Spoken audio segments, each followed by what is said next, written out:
हुड्डा साहब कह रहे हैं कि इंजन खराब हो गए हैं। हुड्डा साहब कह रहे हैं। आपको भी रेवड़ी दे रहे हैं, आपको भी रेवड़ी दे रहे हैं और उसको भी रेवड़ी दे रहे हैं। रेवड़ियां देने का काम ये कांग्रेस पार्टी कर रही है, परंतु कुछ भी नहीं है, क्योंकि हुड्डा साहब जैसा दादा वैसा पोता, ऐसी इनकी कहानी है। नमस्कार, एकमत पोस्ट में आपका स्वागत है। मैं हूं सर्वेश कुकरा।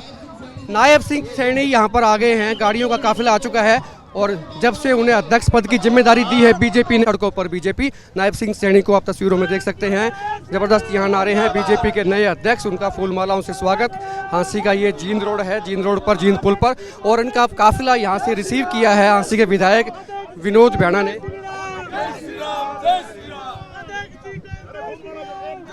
होड़ लगी है दरअसल कार्यकर्ताओं में कि कौन पहले स्वागत करे, कौन बाद में करे। जबरदस्त यहाँ पर होड़ है, देख सकते हैं तस्वीरों में। मनीष ग्रोवर भी है, पूर्व मंत्री विनोद भ्याणा, जैसे मैंने बताया हांसी के विधायक है, उनकी अगुवाई में यहाँ पर उनका स्वागत किया जा रहा है। नायब सिंह सैनी का पीछे जिला अध्यक्ष भी हैं कैप्टन भूपेंद्र, और राज्यसभा सांसद डीपी वत्स भी यहाँ पर हैं। तमाम कार्यकर्ता, पार्टी के जिला महामंत्री रणबीर रतेरिया और संगठन के लोग यहाँ पर हैं। भीड़ जबरदस्त है।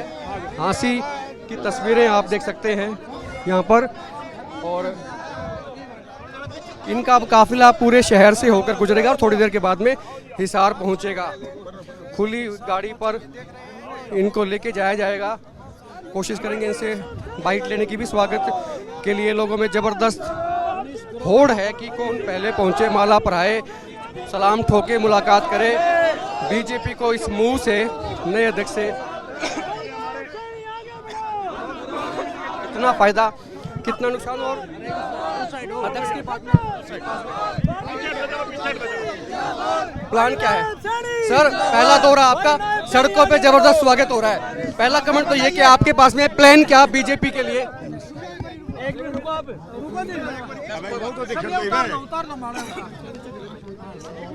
क्या हाल है? ठीक है, इधर इधर इधर इधर कमाल। बीजेपी को ले जाने के लिए प्लान क्या आपके पास? देखिए, हमारे देश के यशस्वी प्रधानमंत्री, दुनिया के मजबूत नेता आदरणीय नरेंद्र मोदी जी और भारत के राष्ट्रीय अध्यक्ष भारतीय जनता पार्टी जगत प्रकाश नड्डा जी, हमारे हरियाणा प्रदेश के जन जन की आवाज़ लोकप्रिय मुख्यमंत्री आदरणीय मनोहर लाल जी, हमारा पूरा केंद्रीय नेतृत्व और प्रदेश नेतृत्व, एक छोटे से कार्यकर्ता को जो अध्यक्ष की जिम्मेवारी दी है, मैं उनका दिल से धन्यवाद करता हूं। और जो 9 वर्षों में आदरणीय नरेंद्र मोदी जी के नेतृत्व में जो योजनाएं बनी हैं और मनोहर लाल जी के नेतृत्व में बनी हैं, उनका लाभ जो दूर से दूर बैठे हुए व्यक्ति तक मिल रहा है, उन सब योजनाओं को लेकर के उनकी चर्चा घर घर तक करने का काम कार्यकर्ताओं के साथ हम करेंगे। आज कार्यकर्ताओं के अंदर एक जबरदस्त उत्साह है। आप देख रहे हैं, मैं सुबह 10 बजे जींद के अंदर आ गया था और 10 बजे के बाद अभी हांसी में मैं पहुंचा हूं। 3 बजे का मेरा कार्यक्रम हिसार के अंदर था, परंतु 2.5 घंटे की देरी से कार्यकर्ताओं के उत्साह के कारण, उनके प्यार के कारण, और 2024 के अंदर इन्हीं कार्यकर्ताओं के आशीर्वाद से, इन्हीं के सहयोग से 10 की 10 लोकसभा की सीटें जीतेंगे और बिल्कुल होगी।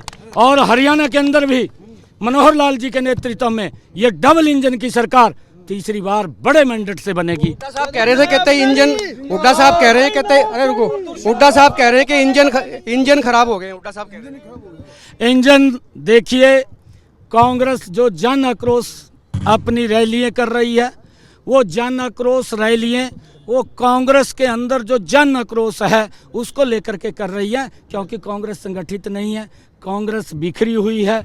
और जब कांग्रेस बिखरी हुई है और उनके पास कोई मुद्दा नहीं है कहने के लिए, वो झूठ का सहारा लेते हैं और झूठ का सहारा लेकर के लोगों को गुमराह करते हैं। आपको भी रेवड़ी दे रहे हैं, आपको भी रेवड़ी दे रहे हैं और उसको भी रेवड़ी दे रहे हैं। रेवड़ियां देने का काम ये कांग्रेस पार्टी कर रही है, परंतु कुछ भी नहीं है। ये रेवड़ी ऐसी है जो राहुल गांधी ने राजस्थान के अंदर दी थी, चुनाव के अंतिम दिनों के अंदर ये बात कही थी कि हमारी सरकार बनेगी, और हम 10 दिन के अंदर गिनती गिनी थी जब शपथ लेंगे 10 दिन के अंदर कर्जा माफ कर देंगे।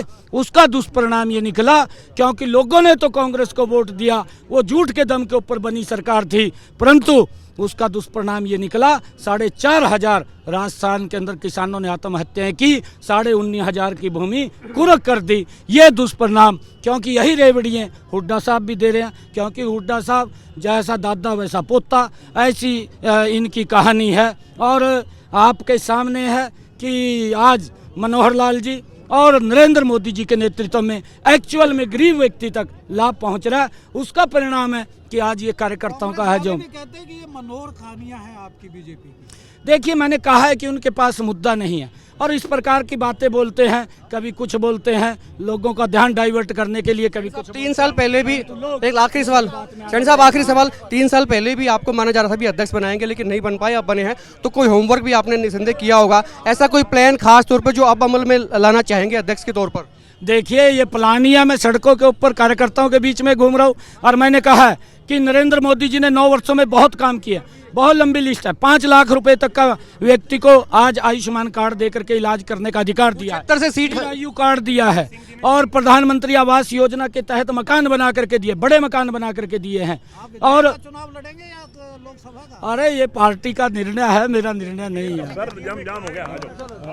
आप देख सकते हैं तस्वीरों में जबरदस्त भीड़ यहाँ पर, और आपको आगे तक भी दिखाते हैं, यहाँ काफिला है और इनको खुली गाड़ी पे लेके जाया जाएगा। और अभी भी पत्रकारों से बातचीत करने के बाद भी आप देख सकते हैं कि जबरदस्त माहौल यहाँ पर है कार्यकर्ताओं के बीच। उनको फूल मालाएं पहनाई जा रही हैं।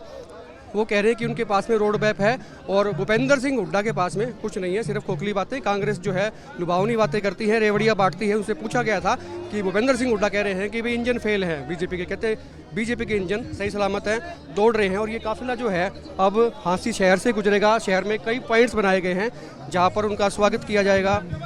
कार्यकर्ता इंतजार कर रहे हैं आज दोपहर से ही, और यहाँ महिला भी हैं काफ़ी। आपको दिखा देता हूँ, जगह जगह लोग हैं। मनीष ग्रोवर यहाँ पर हैं, पूर्व मंत्री रहे हैं, बीजेपी के बड़े नेता हैं मनीष ग्रोवर। डीपी वत्स हैं, जनरल डीपी वत्स, राज्यसभा सांसद हैं, भीड़ से थोड़ा दूर हैं। दरअसल वो भी इंतजार कर रहे हैं कि भाई यहीं से आएंगे नायब सैनी, तो मुलाकात इनकी यहाँ पर हो जाएगी। उनके कैप्टन भूपेंद्र भी यहाँ पर हैं, उनको रिसीव करने के लिए लेके आए हुए हैं। और भी कई सारे नेता, महिला नेत्री भी यहाँ पर हैं। फूल ऊपर से फूल बरसाए जा रहे हैं, ऊपर से फूल डाल रहे हैं और कार्यकर्ताओं में जो उत्साह है वो ज़बरदस्त। तो आज कम से कम कुछ दिन के बाद, बहुत दिन के बाद आप कह सकते हैं कि बीजेपी को सड़कों पे देखा गया है, बीजेपी कार्यकर्ताओं को सड़कों पे देखा गया। और तस्वीरों में आप देख सकते हैं कि तमाम कार्यकर्ता उनको फूल मालाओं से स्वागत करके आगे ले जाते हुए, ये सीधी तस्वीरें थी। तो क्या वाकई बीजेपी जैसे आज रोड पर आई है वो सड़कों पर आएगी, जनता के बीच में आएगी? क्या जनता की सुनवाई होगी? ये एक बड़ा सवाल है। और जनता की सुनवाई होगी तो निसंदेह मनोहर लाल खट्टर को इसका फ़ायदा मिलेगा अगले चुनाव में, बीजेपी को फ़ायदा मिलेगा चुनाव में। और हम तो पहले भी कह रहे थे कि बीजेपी ने तुरुप का पत्ता चला है, तो क्या ये पत्ता सही था? इसका अंदाज़ा और इसका रिजल्ट जो है कुछ दिन के बाद में आपको नजर आएगा। काफिला गाड़ियों का ये पीछे है, जाम की स्थिति यहाँ पर बन गई है और उनको खुली गाड़ी में ऊपर चढ़ाया जाएगा। उसके बाद में शहर से घुमा के थोड़ी देर बाद ये लोग हिसार जाएंगे। तो कम से कम अभी जो है बीजेपी में उत्साह का माहौल है और सम्मानित करने का, खुशियाँ मनाने का माहौल चल रहा है। दिवाली के बाद तक ये माहौल चलेगा, उसके बाद में काम का नतीजा आएगा। क्या वाकई बीजेपी का जो कदम था वो सही था?